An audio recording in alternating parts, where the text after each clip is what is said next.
I was here last year in the same hall, and we had again discussed reforms. But the first thing I tried to do when I came into the ministry was to ask three very basic questions.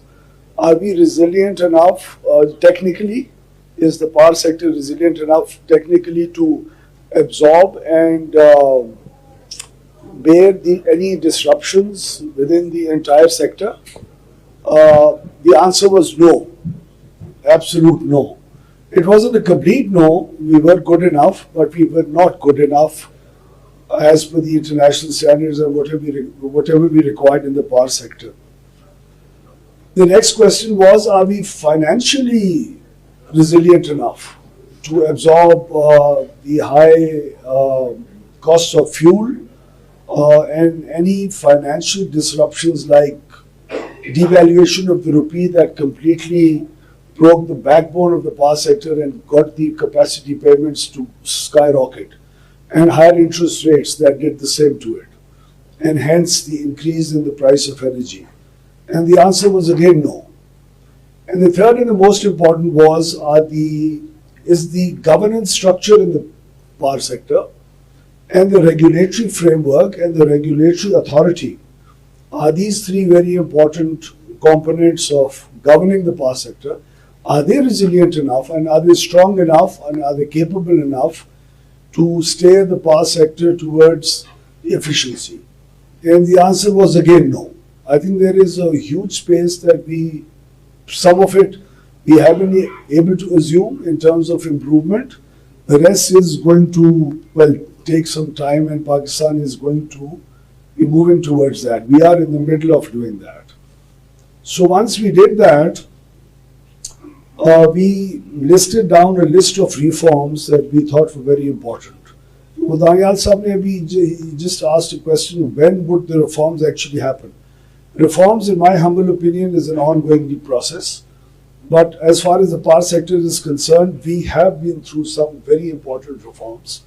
They need to take effect now, and they would take effect, inshallah, in the very near future. And I'd like to, there are about 28 odd reforms that we have already taken. One of them is the introduction of the competitive energy market. It should be rolled out by January of February this year, within the next few months. The other is the depoliticization of the power sector economy as far as the distribution sector is concerned. These were painful reforms. Us politicians and the political economy used to revolve around that. There was a 580 plus billion rupee political economy and inefficiency around that, which we've been able to improve. Then there was the circular debt management, which we have been able to reduce to a great extent. Then there were the IPP negotiations. I'm sorry, I know some of the investors might say, oh, your policies are not consistent enough, and in the middle of it you go ahead and start negotiating with the same people who you have signed investment agreements with.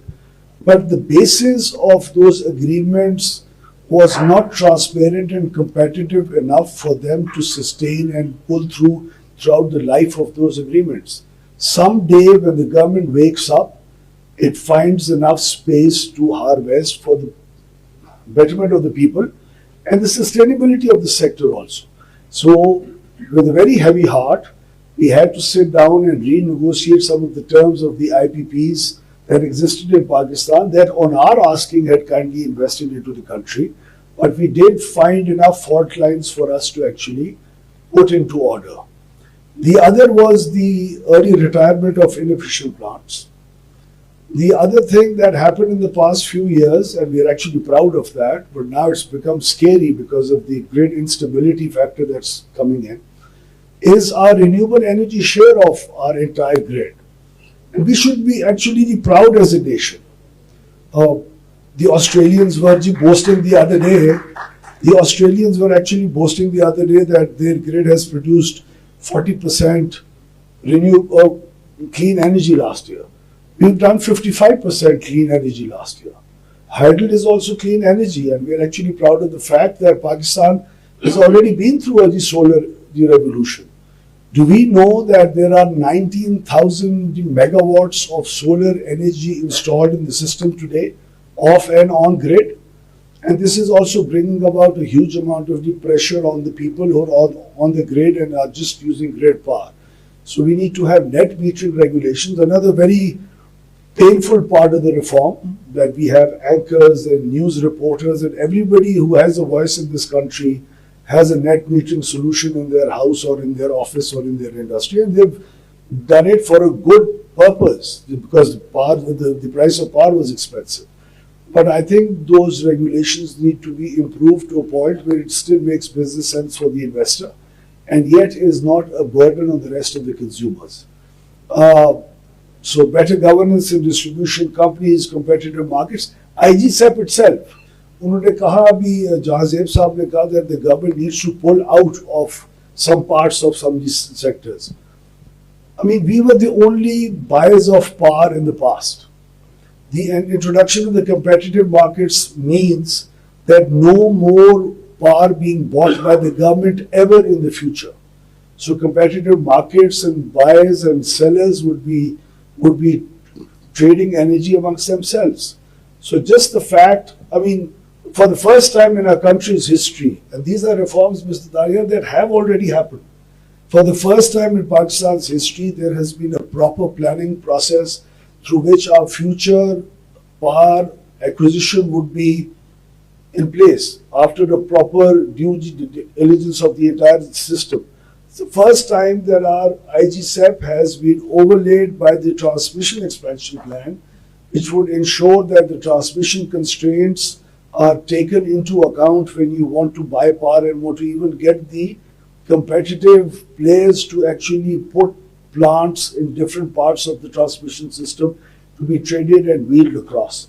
The wheeling charge is not ideal, whatever is going to be determined, but it's a big step, it's a big improvement, and we've extracted the standard cost of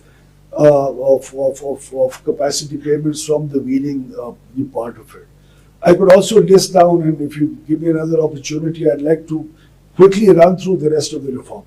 Another very important thing, the ministry never used to go through processes of review of the regulator's decisions. It was just a given, irrespective of whether the regulator had the capacity to do whatever the determinations it was coming out with, irrespective of the fact whether the regulator or other parts of the governance structure were influenced by X, Y, or Z. This sector was burdening the exchequer with a huge amount of money that we could not afford. Absolutely not. And we could not have been able to sustain ourselves. Just can you imagine an inefficient multi-year tariff regime being now implemented for the future privatized distribution companies? This sector would cripple in a year. You would not have any distribution company actually survive, and the Q block actually survive with the kind of subsidies that we have to give out in the form of uniform tariff subsidies. So these are big steps that the ministry has already been able to take, and we hope that we do harvest and are able to have trimmed the inefficiencies to a point where the power sector can grow in the future, inshallah.